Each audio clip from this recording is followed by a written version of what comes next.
आज हम आपको ऐसा किला दिखाएंगे जहाँ से बादल भी नीचे से होकर गुजरते हैं, इतना ऊंचा किला है।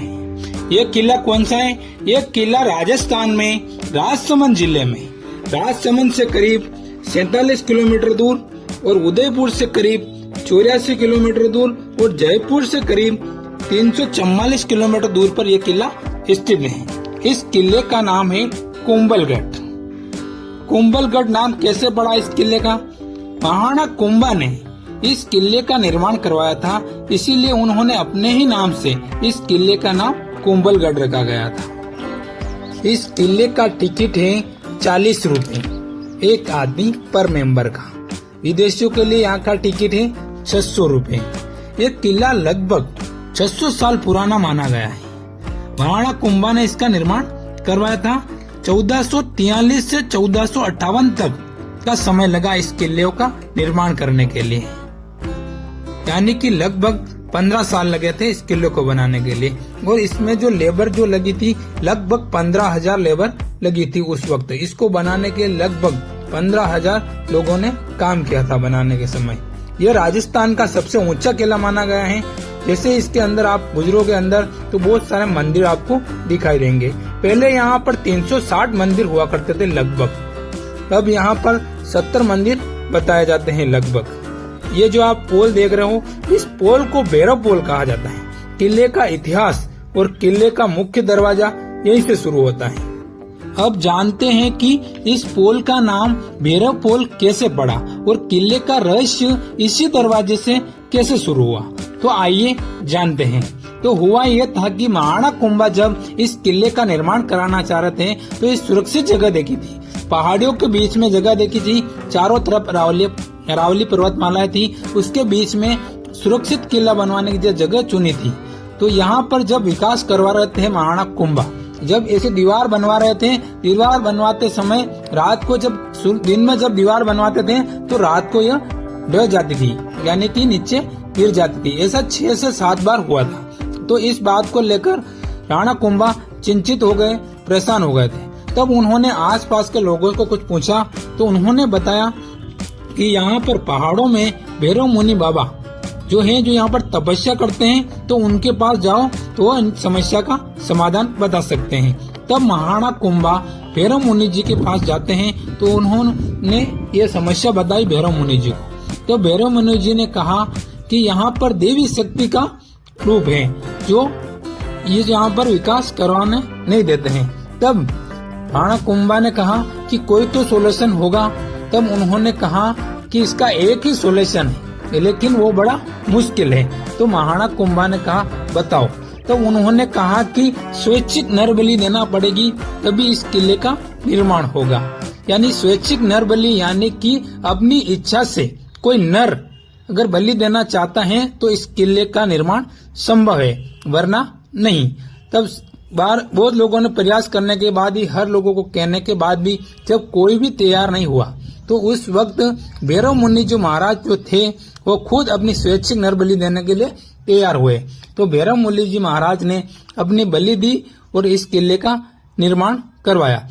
भैरव मुनि जी ने कहा कि जहाँ से मैं चलूं वहीं से इस किले का निर्माण शुरू कर देना। ये थोड़ा सा आगे जाने पर भैरव मुनि जी की गर्दन काट दी गई थी और इसी गर्दन काटने की जहाँ गर्दन गिरी वहाँ पर इनका छोटा सा मंदिर ही बना हुआ है। और ये जो आप दीवार देख रहे हो, यह विश्व की दूसरी सबसे बड़ी दीवार मानी गई है। यहाँ पर 7 से 8 घोड़े एक साथ दौड़ सकते हैं। लगभग ये 36 किलोमीटर लंबी है। ये चाइना के भारत की यह सबसे बड़ी दीवार मानी गई है। पहली दीवार चीन में स्थित है, दूसरी दीवार भारत में कुंभलगढ़ में स्थित है। यह दीवार इस किले की सुरक्षा के लिए बनाई गई है। यह दीवार इतनी मजबूत है कि यहाँ पर तोप से गोले भी बरसाए जाए तो भी यह दीवार नहीं टूटती है। इसीलिए इस किले को भेदना नामुमकिन है। इस किले पर लगभग 17 बार आक्रमण हुए थे, लेकिन एक भी बार दुश्मन इस किले को जीत नहीं पाया। इसीलिए इस दुर्ग को अजय दुर्ग भी कहा जाता है। इस किले का काफी इतिहास रहा है। एक इतिहास नहीं बल्कि यहाँ पर कई इतिहास हैं। जब पन्ना दाई अपने पुत्र चंदन का बलिदान दिया था, महाराणा प्रताप के पिता कुंवर उदय सिंह को बचाने के लिए उन्होंने अपने पुत्र चंदन का बलिदान दिया था। जब पन्ना दाई जब उदय सिंह जी को बचाकर इसी किले में लेकर आई थी। उसको आज महाबलिदानी के नाम से कहा जाता है। ऐसा बलिदान भविष्य में न किसी ने दिया, न भविष्य में कोई दे पाएगा। इसीलिए पन्नाधाय को महाबलिदानी कहा गया है। वह चित्तौड़गढ़ किले से पन्नाधाय अपने पुत्र चंदन का बलिदान देकर कुंवर उदय सिंह को बचाकर वह चित्तौड़गढ़ से लेकर कुंभलगढ़ आई थी और इसी किले में शरण ली थी। और कुंवर उदय सिंह जी यहीं पर बड़े हुए थे। महाराणा प्रताप के पिताजी, यहीं पर उनकी शादी हुई थी और यहीं हुआ था उदय सिंह जी का। जयंताबाई से इनका विवाह हुआ था और उनका महाराणा प्रताप का जन्म इसी किले में 9 मई 1540 को हुआ था। इसीलिए महाराणा प्रताप की जन्मभूमि भी कहा जाता है इस किले कुंभलगढ़ को किले को।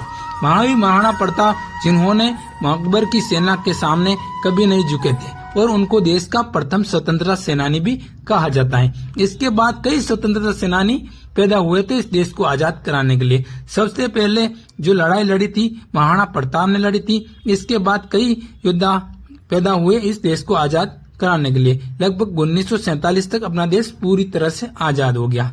इसके बाद उन्होंने चित्तौड़गढ़ किला वापस लिया। जब बनवीर ने जब कब्जा कर लिया था तो इसके बाद उदय सिंह जी बड़े हुए। बड़े होने के बाद उन्होंने अपना चित्तौड़गढ़ वापस हासिल कर लिया था। यानी कि महाराणा प्रताप का जन्म इस किले में हुआ था और महाराणा प्रताप का जो बचपन जो गुजरा वह चित्तौड़गढ़ किले में गुजरा था। ये जो आप देख रहे हो सामने चौगान पोल है। कुंभलगढ़ का किला काफी सुंदर है। यहाँ का नजारा बहुत ही सुंदर है। यहाँ घूमने के लिए भी काफी अच्छा किला है और यहाँ का इतिहास भी काफी अच्छा है। और बरसात के मौसम में यहाँ पे घूमने के लिए बहुत ही अच्छा है। बरसात के मौसम में अगर कभी घूमना हो तो बरसात के मौसम में आना। यहाँ का नजारा काफी अच्छा रहता है। इस किले को मेवाड़ की सुरक्षा के लिए बनाया गया है। उन्होंने मेवाड़ और मारवाड़ की बॉर्डर पर इस किले को बनाया गया है। इस किले में बादल महल के ऊपर जाकर वहां से मारवाड़ दिखाई देता है। मारवाड़ के अंदर जैसलमेर, बाड़मेर ऐसी जगह आते हैं।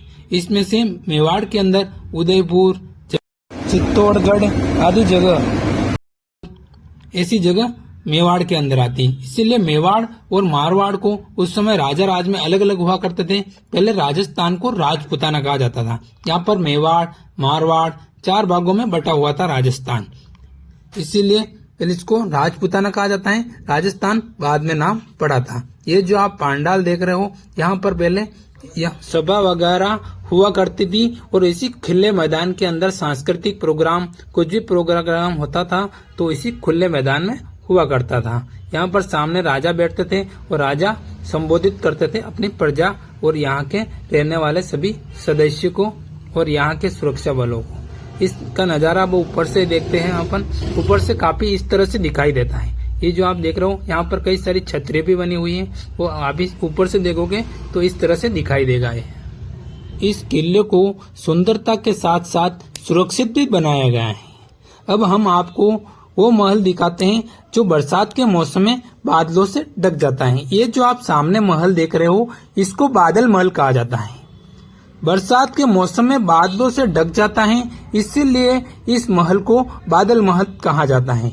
मानसूनी मौसम में यह बादलों से पूरा ढक जाता है और यह महल इतना ऊंचा है कि इस महल से नीचे से होकर बादल गुजरते हैं। यानी कि इस महल की बराबर से ही नीचे से होकर बादल गुजरते हैं, इसीलिए इस महल को बादल महल कहा गया है। अब हम आपको दिखाते हैं महाराणा कुंभा के महल के अंदर एक नवदुर्गा माँ की स्थापना करी गई है। ये जो आप सामने देख रहे हो नवदुर्गा माँ है। आइए दर्शन करते हैं।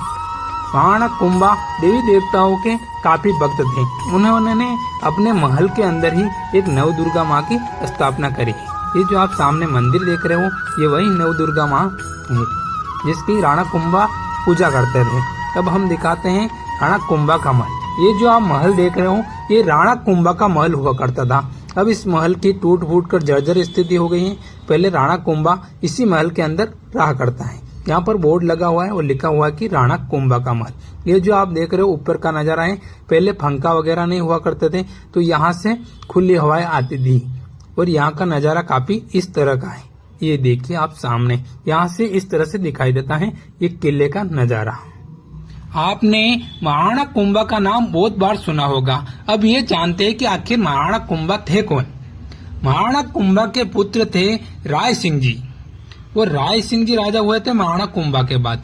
राय सिंह जी के बाद राणा सांगा हुआ थे। वही राणा सांगा जिनके बारे में तुमने जाना हो कि उनके शरीर पर 80 गांव के योद्धा माना जाता था। उन राणा सांगा को उनके राय सिंह जी के पुत्र थे। और राणा सांगा के जो पुत्र थे वो उदय सिंह जी थे। और उदय सिंह जी के जो पुत्र थे वो महाराणा प्रताप थे। महाराणा प्रताप को भारत का बच्चा बच्चा जानता है। महाराणा प्रताप के पिता उदय सिंह जी और उदय सिंह जी के पिता राणा सांगा और राणा सांगा के पिता राय सिंह जी और राय सिंह जी के पिता महाराणा कुंभा। वही महाराणा कुंभा थे जिन्होंने मेवाड़ का सबसे ज्यादा विकास कराने वाले राजा हुए थे, वो महाराणा कुंभा हुए थे। यानी कि मेवाड़ के सबसे ज्यादा विकास करवाया था। पहले मेवाड़ की राजधानी चित्तौड़गढ़ हुआ करती थी। इसी चित्तौड़गढ़ किले से यहाँ का शासन चलाया जाता था मेवाड़ के अंदर। इसीलिए चित्तौड़गढ़ यहाँ की राजधानी थी मेवाड़ की। और राणा कुंभा को अजय योद्धा भी माना गया है। उन्होंने कभी किसी के हार नहीं माने दी, कभी किसी से युद्ध नहीं हारे थे, इसीलिए उनको अजय योद्धा भी कहा जाता है। ये जो आप महल देख रहे हो राणा कुंभा का महल चित्तौड़गढ़ का है। इसी चित्तौड़गढ़ में राणा कुंभा रहते थे और राणा कुंभा चित्तौड़गढ़ में इस महल के अंदर रहते थे। और इस महल को भी राणा कुंभा के नाम से ही जाना जाता है। वीडियो पसंद आए तो वीडियो को लाइक करें, चैनल को सब्सक्राइब करें और अपने दोस्तों के साथ शेयर करें। ये कुंभलगढ़ काफी बहुत ही सुंदर है। एक बार यहाँ पर घूमने जरूर आना। ये देखिए काफी सुंदर है इस महल।